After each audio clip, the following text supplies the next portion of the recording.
Welcome back to the channel. Today we have a different type of video. As you can see, I'm in a different type of attire. Got my blue light glasses on, got my hat on. Today I'm in like my basketball nerd type of vibe. I'm gonna analyze some film. Today we are going to analyze Kevin Durant. Kevin Durant's 45 piece, an efficient game. I'm on the NBA website. If you don't know, you can look at all their possessions.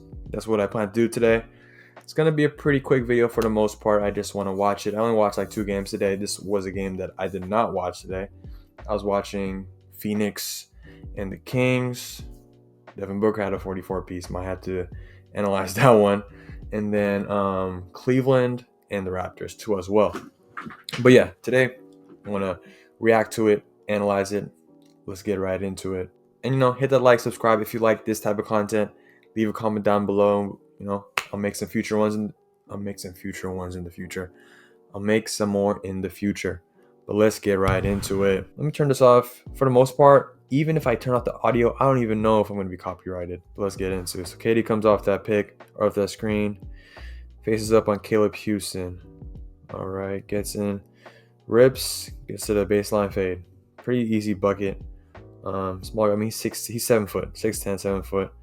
See, he just sweeps down, sweeps through his arms, and gets to his spot. That's pretty much KD for the most part. Even in this game, just getting to his spots. That's what we know KD for. It's an efficient game. He misses that one, but 19 for 24. Only 4 free throws in this game. Okay, so he gets the top of the key, just gets right into it. Gets through Franz Wagner, gets an easy left-hand layup. All right, so he gets it from Ben Simmons, gets right through Franz Wagner, and one. Pretty sure like all of his buckets or free throws were just off and ones. Back screens for Royce O'Neal. Denies a screen and he bumps Paolo. Paolo's pretty strong too. I know KD's like pretty skinny, and the narrative behind it, that's not narrative. You see it. He's skinny, but he uses his leverage. He gets to a spot. The defense is always at like a disadvantage, especially when you're going at them. Gets to a spot. You see he bumps him through the chest. Just enough space for KD just to get that floater up over him. Gets the glass, another bucket. So KD gets right here, elbow. He likes to get it right here. He's faced up, got the ball over, maybe a foul, rips through, gets to that same spot like earlier. Gets to his block, gets to the block right there.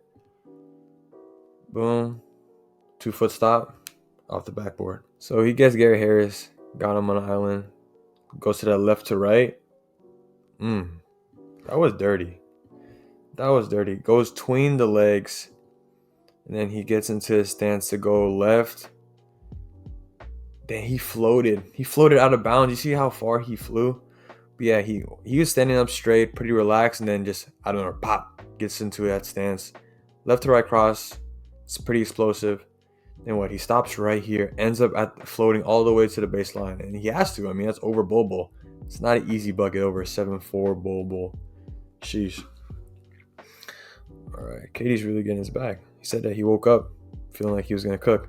So he has Paolo in the post. He's not going to back him down, get straight into it. What does he see? He faces up.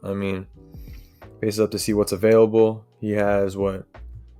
He has not Cam Johnson. That's not Cam Johnson. That's Cam Thomas. Cam Thomas in the corner. Doesn't like what he sees. Claxton gets out the way and just gets straight into it. That's another. Paolo's tall. He's 6'10". So that's another bucket over him. All right, so he has Paolo right here. Gets a pick from Royce to get Franz. Straight into Hezi pull. Easy. Let's see. What does he see? What is... Sorry, guys.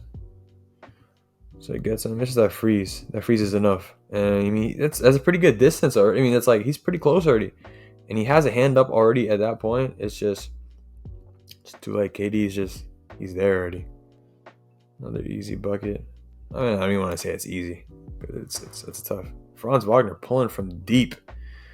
Straight to KD. What does he do? Gets into a Hezi pull. Easy. That's the NBA these days, right? Obviously, could have tried to get a foul, tried to get to the rack, but he just gets into his pull-up right there. At this point, he's feeling it already. He can pull this anytime, but he's feeling it already. He's hot. Picking up full court on Franz, applying some pressure. He doesn't really do it. He just applies pressure, gets that steal, then gets an easy dunk. Okay, we see you putting some pressure, playing full court, KD. All right, so he gets that pick from Royce. He has Franz right here. Huh. That's KD's like go-to when he gets into his ISO package, gets into his bag, gets that left to right hezzy, and it's just about which time he's gonna pull, because he can go right here, he can get it off the right, then he can obviously go left, he can even go back to the right, but he just gets straight into it. I mean, the defense is at his mercy at that point. KD, he's KD. All right, so he has Paolo right here.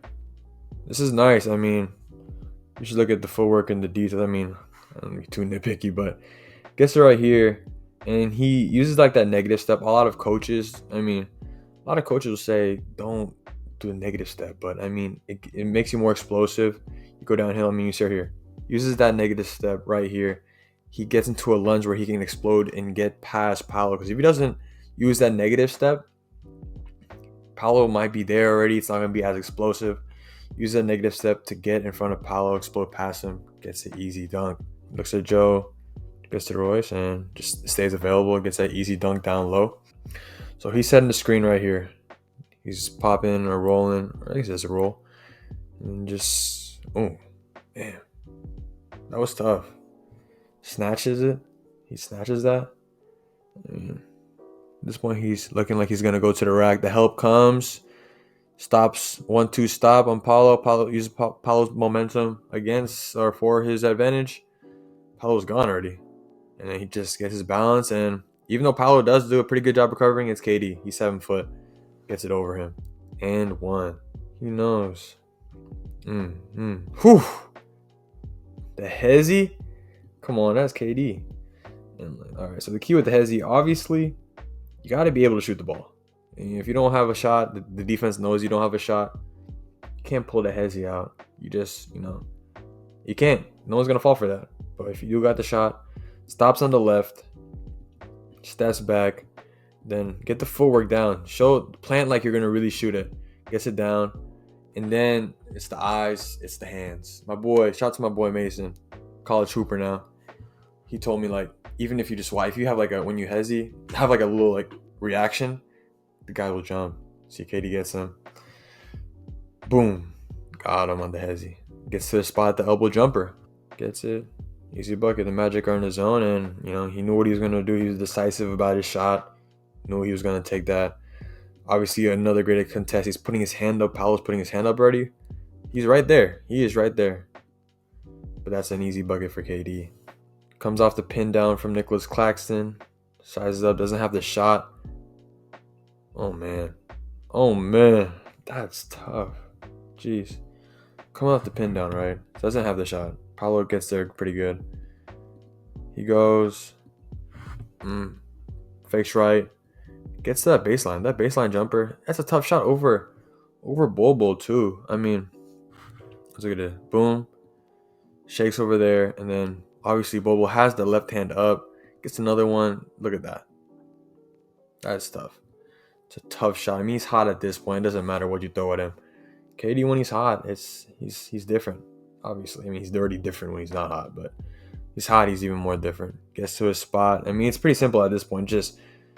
It's just rinse and routine. It's what's it called?